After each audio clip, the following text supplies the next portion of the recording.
যা কপালে নেই সেই কথা আর ভেবে কি হবে বলো।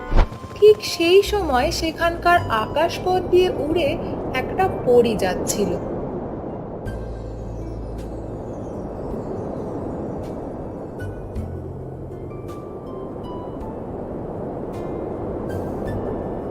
পরীটা বৃদ্ধ কুমার আর কুমার বউয়ের এত কষ্ট দেখে ভাবলো তাদের সাহায্য করবে।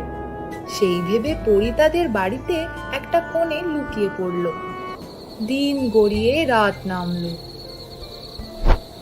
আজ বাড়িতে চাল না থাকায় কিচ্ছু রান্না করতে পারিনি।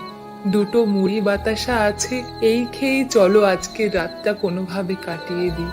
ঠিক আছে, কাল দেখি যদি কিছু মাটির পুতুল বানাতে পারি, সেগুলো বিক্রি করতে পারলে যদি কিছু আয় হয় তাহলে তা দিয়ে বাজার করব। এই